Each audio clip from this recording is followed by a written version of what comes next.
सोचो, एक ऐसी अर्थ जहां ना पानी था ना समंदर, सिर्फ आग, लावा और जहरीली गैसेस।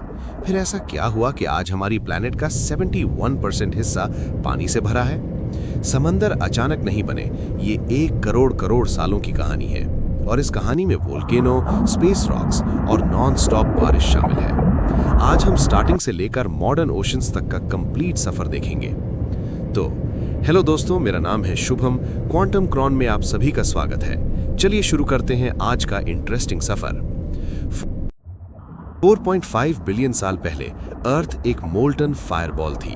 सरफेस पूरा पिघला हुआ पत्थर, लावा ओशंस जैसा। टेम्परेचर इतना ज्यादा था कि कोई लिक्विड पानी एग्जिस्ट ही नहीं कर सकता था। एटमॉस्फेयर भी आज जैसा नहीं था। ऑक्सीजन जीरो, सिर्फ कार्बन डाइऑक्साइड, मीथेन और टॉक्सिक गैसेस। इस स्टेज पर अर्थ पर लाइफ इम्पॉसिबल थी। अर्ली अर्थ पर हर जगह वोल्केनो इरप्शंस हो रहे थे।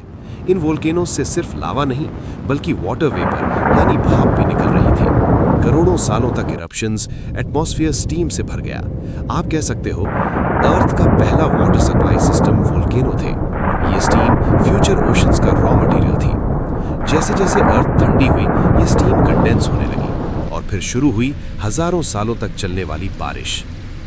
सोचो, non stop rain for thousands of years. पानी सरफेस के लो एरियाज में जमा होने लगा। यही थे फर्स्ट प्रिमिटिव ओशंस। सिर्फ वोल्केनो ही सोर्स नहीं थे। साइंटिस्ट को एविडेंस मिला है कि आइसी कॉमेट्स, वाटर रिच एस्टेरॉइड्स अर्थ से टकराए। इनके अंदर फ्रोजन वाटर था। इंपैक्ट हुआ, आइस मेल्ट हुई, ओशंस में ऐड हुआ। मतलब आपके समंदर का कुछ पानी स्पेस से आया है। शुरू में ओशन का पानी फ्रेश था, फिर नमकीन कैसे हुआ? रेन वाटर रॉक्स पर गिरा, मिनरल्स डिसॉल्व हुए, सोडियम क्लोराइड नदियों से समंदर तक आए। करोड़ों सालों में मिनरल्स एक्यूमुलेट होते गए। Result, salty oceans. आज हर लीटर सी वाटर में लगभग 35 ग्राम्स नमक होता है। आज का ओशन सिंपल पानी का टैंक नहीं है। इसमें लेयर्स होती हैं। सरफेस लेयर वार्म सनलाइट वाली, middle layer temperature drop, deep layer freezing cold और डार्क। डीप ओशन में प्रेशर इतना होता है कि इंसान तुरंत क्रश हो जाए। मरियाना ट्रेंच डीपेस्ट पॉइंट है, 11 किलोमीटर डीप। माउंट एवरेस्ट भी उसमें डूब जाएगा। समंदर का पानी स्टैटिक नहीं रहता। ह्यूज करंट्स चलते रहते हैं, जैसे पानी की ग्लोबल कन्वेयर बेल्ट। ये करंट्स हीट ट्रांसपोर्ट करते हैं, क्लाइमेट कंट्रोल करते हैं, मॉनसून इन्फ्लुएंस करते हैं। एग्जाम्पल, गल्फ स्ट्रीम यूरोप को ज्यादा जमने से बचाता है। अगर करंट्स रुक गए तो ग्लोबल वेदर कोलैप्स हो सकता है। अर्थ पर फर्स्ट लाइफ लैंड पर नहीं, ओशन में शुरू हुई। माइक्रोस्कोपिक ऑर्गेनिजम्स, फिर फोटोसिंथेटिक बैक्टीरिया। उन्होंने ऑक्सीजन बनानी स्टार्ट की। एटमॉस्फेयर चेंज हुआ, कॉम्प्लेक्स लाइफ पॉसिबल हुई। टेक्निकली हम सब समंदर के बच्चे हैं। एक और कमाल की बात, समंदर की लहरों का उठना और गिरना यानी ज्वार भाटा चांद की वजह से होता है। चांद की ग्रेविटी पृथ्वी के पानी को अपनी तरफ खींचती है। जिस हिस्से के सामने चांद होता है वहां पानी उभर जाता है। इसे हाई टाइड कहते हैं। और दूसरी तरफ भी एक हाई टाइड बनता है, अर्थ मून सिस्टम के घूमने की वजह से। जब चांद, पृथ्वी और सूरज एक सीध में होते हैं, अमावस्या या पूर्णिमा पर, तब स्प्रिंग टाइड आता है, यानी सबसे ऊंचा ज्वार।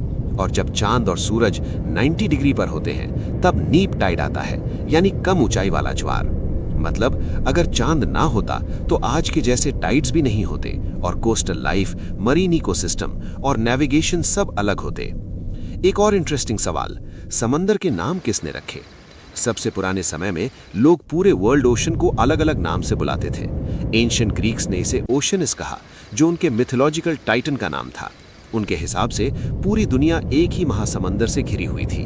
रोमन्स ने वर्ड यूज किया मारे, जिसका मतलब होता है सी।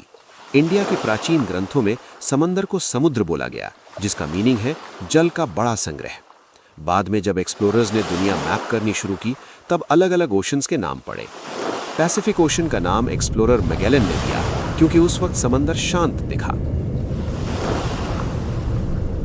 एटलांटिक नाम ग्रीक कैरेक्टर एटलस से आया। इंडियन ओशन इंडिया रीजन के बेस पर। आज के ocean names officially international mapping organisations ने फिक्स किए हैं। मतलब समंदर पहले से था, पर उसके नाम इंसानों ने दिए। एक जलती हुई लावा प्लैनेट से लाइफ सपोर्टिंग ब्लू प्लैनेट तक का सफर समंदर की वजह से पॉसिबल हुआ। वोल्केनो से स्टीम, स्टीम से रेन, रेन से ओशंस, ओशन से लाइफ। नेक्स्ट टाइम जब समंदर देखो, याद रखना ये सिर्फ पानी नहीं, 4.5 बिलियन साल की हिस्ट्री है। अगर आपको ऐसी डीप साइंस स्टोरीज पसंद है